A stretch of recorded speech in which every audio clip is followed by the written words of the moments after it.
Assalamualaikum warahmatullahi wabarakatuh. Eh, Sekarang ke materi ekologi.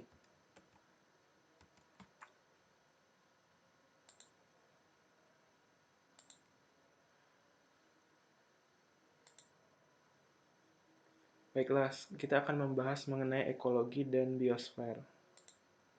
Untuk ekologi sendiri, itu adalah bidang yang mempelajari interaksi antara organisme dan lingkungannya. Jadi pada ekologi ini mempelajari interaksi antara makhluk hidupnya itu dan lingkungannya. Kemudian untuk ruang lingkup ekologi itu banyak ya, bisa dibaca ini ada ekologi organisme, ekologi populasi, ekologi komunitas, kemudian ekosistem, bentang alam, dan juga ekologi global. Nah, pada komponen ekologi itu dan biosfer itu pasti terdiri dari dua komponen, yaitu komponen biotik dan komponen abiotik. Untuk komponen biotik itu sendiri, itu adalah semua makhluk hidup yang ada di lingkungan itu. Sedangkan komponen abiotik itu contohnya berupa suhu, air, salinitas, sinar matahari, bebatuan dan tanah, dan juga iklim.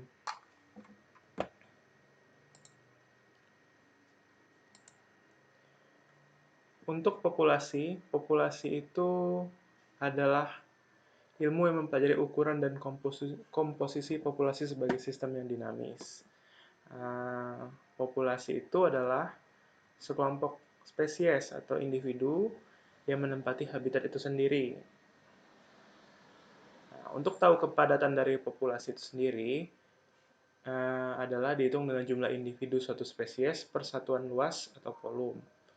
Nah, untuk mengukur kepadatan populasi, untuk tahu kalau misalnya di lokasi tersebut banyak terdapat populasi, itu bisa dihitung langsung ya. Kita bisa melakukan penghitungan langsung. Kemudian teknik sampling untuk petak contoh misalnya untuk menghitung kepadatan populasi dari tanaman tertentu. Nah, kita bisa membuat kayak petak contoh seperti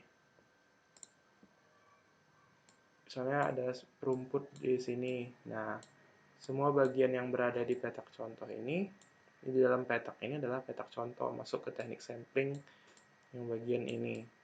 Kemudian ada indikator tidak langsung ya berupa feses, sarang, jejak, dan lain-lain. Kemudian untuk faktor-faktor yang mempengaruhinya itu bisa berupa kelahiran, kematian, emigrasi, dan imigrasi.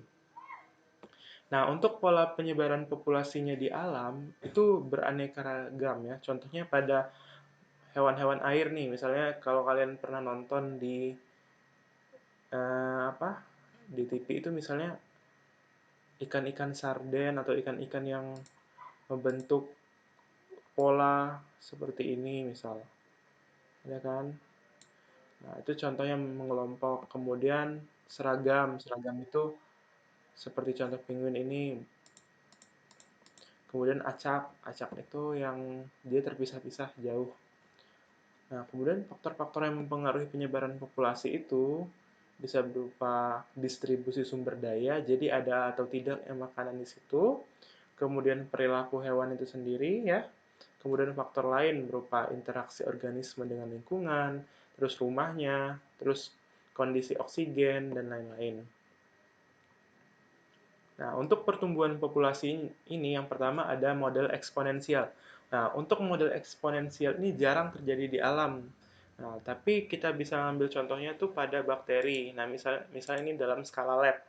Misalnya kita mengembangbiakan suatu bakteri, misalnya pada 0 menit pertama jumlah bakterinya 1. Kemudian pada 20 menit ada 2 ya seperti ini. Nah, kurva yang terbentuk itu bakal berbentuk seperti huruf J. Nah, ini sangat jarang terjadi di alam.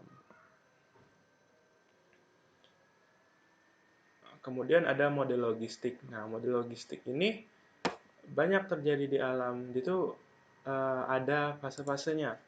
Fase-fase ketika dia menanjak, ketika dia stasioner, ketika dia mengalami mungkin di sini ada kematian nantinya, kematian ya. Nah, kurva ini berbentuk seperti huruf S. Nah, kemudian ada yang namanya daya dukung dari lingkungan itu sendiri. Nah, daya dukung dari lingkungan di sini maksudnya adalah gimana sih kapasitas tampung dari lingkungan itu terhadap populasi hewan atau jenis-jenis hewan ya, gitu ya. Misalnya di suatu tempat, suatu lokasi, itu daya dukung lingkungannya adalah 500 misal. Nah, berarti di lokasi itu bisa menampung cuma 500 seperti itu. Nah, kemudian ini mengacu pada faktor pembatas pertumbuhan populasi. Nah, bisa dibaca sendiri nih.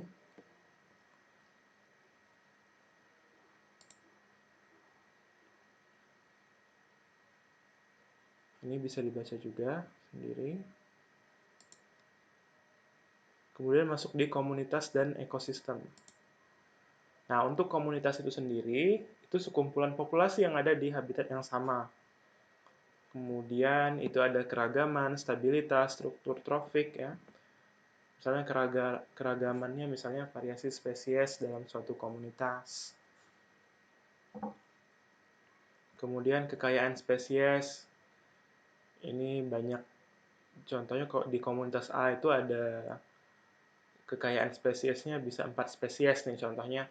Ada rusa, rubah, beruang, banteng ya.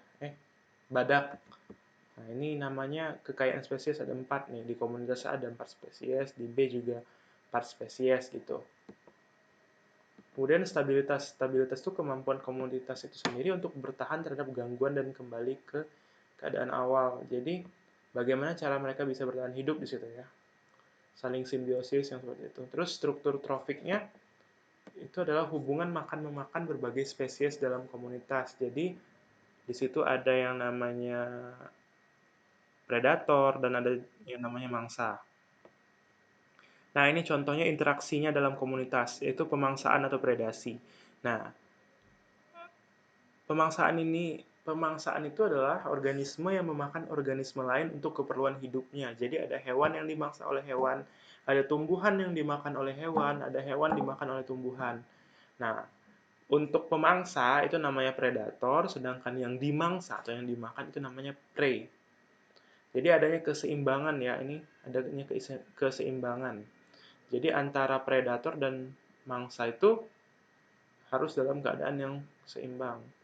Kemudian kompetisi. Untuk kompetisi itu sendiri ada intraspesifik dan interspesifik. Intra itu kompetisi antar spesies yang sama memperebutkan sumber daya yang sama. Contoh misalnya ini singa nih, memperebutkan seekor tapir misalnya. Itu intraspesifik. Nah, akibat dari kompetisi itu sendiri adanya pembagian sumber daya, yang contohnya tadi bahan makanan tadi, kemudian ada migrasi, ada perpindahannya, dan kematian bagi spesies yang kalah. Nah, ini kan mereka saling berkompetisi, saling berebut, bagaimana caranya biar mendapatkan makanan. Kemudian ada simbiosis ya, itu ada parasitisme, mutualisme, komensialisme. Kemudian interaksi antar ekosistem itu interaksi antar komunitas dan lingkungan. Seperti ini. Kemudian ada aliran energi, energi mengalir melalui hubungan makan-memakan. Jadi ada tingkat trofik, jadi dari bawah, dari produsen ke konsumen 1, konsumen 2, konsumen 3, sampai konsumen tingkat tinggi yang paling atas, itu yang dinamakan dengan tingkat trofik. Jadi dia dari bawah ke atas gitu ya.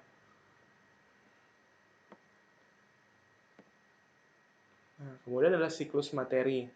Siklus materi ini ada pertukaran bahan yang terjadi di alam, misalnya siklus nitrogen, siklus karbon, fosfor, siklus air ya. Jadi ada pertukaran, ada daur hidupnya, daur alurnya. Kemudian ada biologi konservasi. Nah, ini distribusi spesiesnya ya, berhubungan sama garis lintang.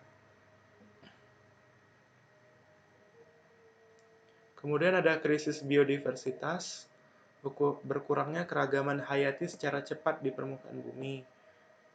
Misalnya karena alih fungsi lahan, pembalakan liar, perburuan liar.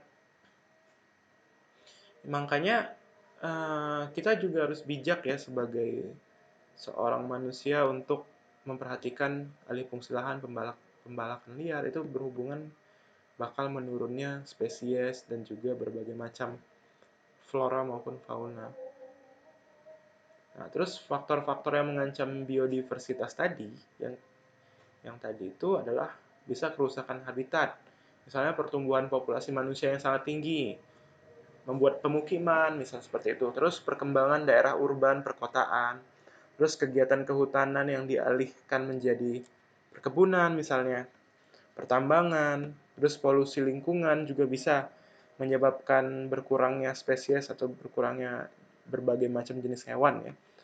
Dari polusi air, polusi udara, polusi tanah, dan lain-lain. Selain itu juga ada eksploitasi berlebih, misal penggunaan pukat atau jaring-jaring yang kerapatan itu sangat rapat ya. Jadi dia itu bisa, harusnya yang masuk di jaring biasa tuh misalnya induk-induk ikannya aja misalnya seperti itu. Nah, tapi penggunaan pukat itu bisa termasuk dalam eksploitasi yang berlebih karena kerapatan jaringnya itu sangat kecil, jadi bisa sampai ke anak-anak itu masuk juga. Nah, itu yang namanya eksploitasi berlebih. Terus ada spesies eksotik yang menekan spesies lokal. Misalnya apa ya? Misalnya ada ikan apa di daerah tersebut, terus dimasukkan ikan lain. Nah, itu bisa mengancam spesies yang ada di situ.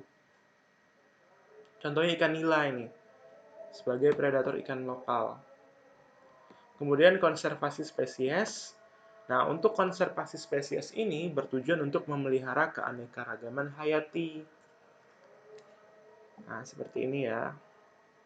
Kemudian prioritas konservasi spesies.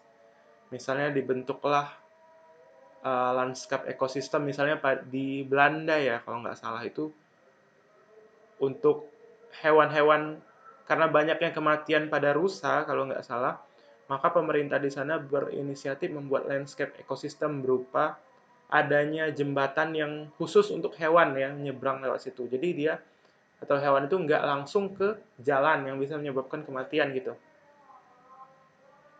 Kemudian manusia dan biodiversitas. Nah, di sini degradasi lingkungan atau perusakan lingkungan atau penurunan kualitas lingkungan itu berpengaruh terhadap keragaman hayati termasuk manusia itu sendiri.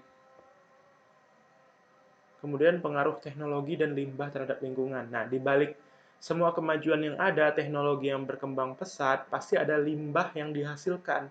Nah, limbah-limbah yang dihasilkan itu yang berbahaya bagi lingkungan. Contoh, misal ada produksi, contohnya konsumsi energi bertambah. Misal suatu produksi X misalnya membutuhkan air yang banyak misalnya itu kan. Nah, itu bisa menyebabkan konsumsi energi bertambah. Terus penurunan sumber daya secara cepat dengan pengambilan air yang mungkin sangat banyak itu bisa menyebabkan kekeringan misalnya. Terus meningkatnya polutan dari industri tersebut, misalnya ada limbah-limbah cair yang dihasilkan yang efluennya atau yang dikeluarkannya ke sungai gitu. Contohnya CFC, SO2, NO2 ini misalnya ini pabrik atau dari cerobong asap nih kalau yang SO2, NO2, CFC itu. Kemudian akumulasi residu dalam tubuh, biological magnification ya. Misalnya perairan itu tercemar oleh limbah cair industri apa misalnya gitu kan. Terus kan mengendap di air ini. Nah, terus terkontaminasilah ikan-ikan kecil. Ikan-ikan kecil itu mengandung yang namanya polutan tadi, pencemar tadi. Kemudian polutan tadi dimakan oleh ikan yang lebih besar. Otomatis berarti ikan yang lebih besar itu mengandung polutan kan. Terus gitu-gitu-gitu dan misalnya terakhir dimakan oleh elang ini. Kan di tubuh ikan tadi sudah ada banyak sekali kumpulan residu-residu tadi kan. Nah, itu tergolong dari biological magnification. Oke, terima kasih.